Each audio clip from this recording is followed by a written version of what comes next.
Hi everyone, I am Dr. Tony, your radiologist. Before we get into today's topic, let me use a simple example.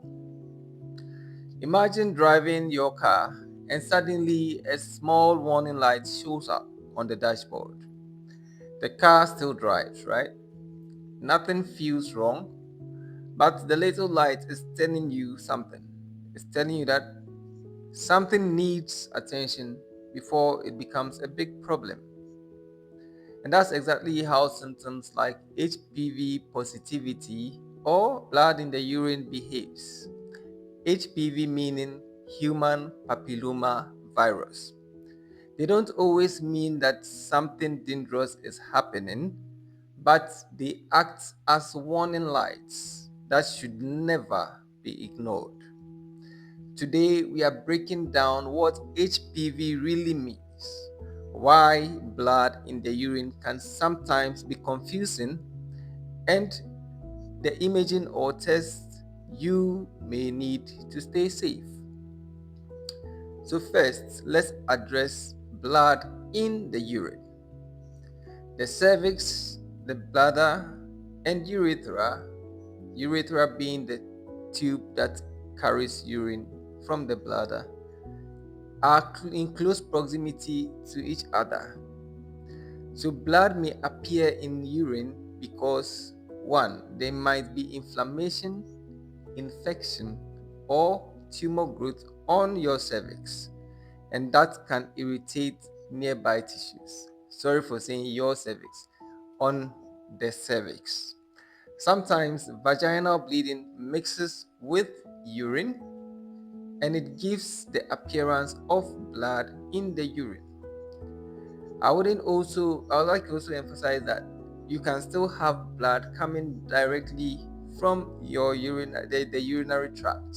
That's from as a result of maybe lesions from the kidney or anywhere along the urinary tract, or even from a a stone, or from infections. So all these things can actually make you have blood in your urine. So it's not just one particular thing that can cause that. HPV stands for human papilloma virus, and this is a very common virus that is spread through sexual contact. Most people do get HPV at some point in their life, often without knowing it. We have the low risk HPV, which sometimes causes warts, and these are usually harmless. And we have the high risk HPV, which can cause cells to change in the cervix, and this may progress to cancer over time. So, being HPV positive does not mean that you have cancer, it's just a signal to monitor and follow up. And think of it as a warning light, not a verdict. Cervical cancer usually develops slowly over time. So you may have persistent infection with high risk HPV, which may lead to the precancerous stage, which we call dysplasia. And this changes that begin to happen on your cervix. Then, without treatment, these changes may now progress to cancer. So, early detection saves lives because precancerous cells can be treated before they turn into cancer. Early detection is everything, and here is how we can detect some of these viruses. We can do that through screening. So we have the pap smear, and then we have the HPV testing. The pap smear will detect abnormal or suspicious cervical cells, and is done usually every 3 years, starting from age 21. Sometimes we try to start as early as possible before he starts having sexual contact. And then the HPV testing detects high risk HPV type. So it sort of groups the HPV virus into whether it's high risk or low risk, and this sometimes done alongside the pap smear. We also have the colposcopy, where a gynecologist uses a special microscope to look closely at the cervix. And this may include a biopsy if he thinks that there is some suspicious change on your cervix. And the biopsy helps us to confirm whether cells are precancerous or cancerous. So sometimes when you have HPV positive, it's imperative that we do the colposcopy and then take a biopsy.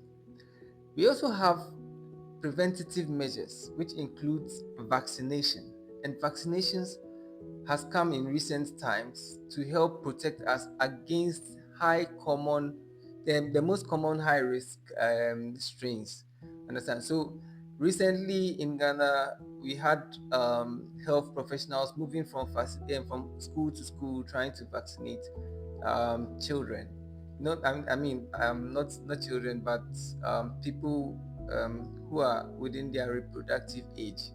And um, I know that some of them had a little bit of resistance because I'm sure that um, there was probably some miscommunication, or sometimes um, a little bit of people didn't know exactly what they were being given, or some understanding, you know.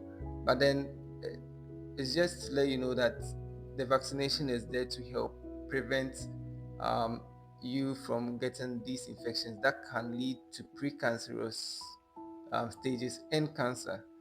Okay, we also have to look at our lifestyle, and this includes avoiding smoking, and also we need to maintain a healthy weight, have good nutrition, and try to exercise as much as possible. Limit yourselves to, if to I'll say, one sexual partner. Let's not have multiple sexual partners, and let's also practice safe sex.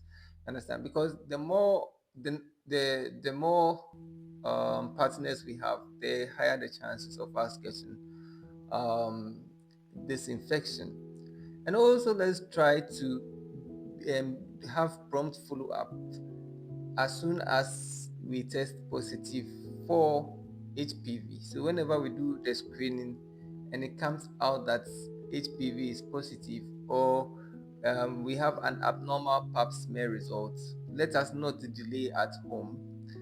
Sometimes people feel that it's going to go away on its own, but no, it's important that you visit a gynecologist or a specialized center, and they would help you with the management of this situation. So in Ghana, I know that Rich Hospital Family Planning Unit is one of the specialized centers you can visit. And also, if you go to Kolebu, I'm sure if you go to the gynecologic department, you would be able to get help. And you may be able to get help generally from any gynecologist at all. They would be able to direct you as to where to go and what to do next. Now let's look at the role of imaging or radiology when it comes to HPV virus and cancer, cervical cancer, basically. Imaging helps us to see how far the disease has progressed, and it helps us to plan our treatment if it has progressed, you know, at all. Ultrasound, for instance, is our first line of management or of imaging, where we try to detect. It can detect masses, can detect small cysts, or even enlarged cervix, and complications like hydronephrosis, where you may have a backflow of urine into the kidneys. Now, this is important because sometimes when you have cervical cancer or an enlarged cervix and it infiltrates to where the urine into the bladder, it can cause a blockage, and so you would have that backflow.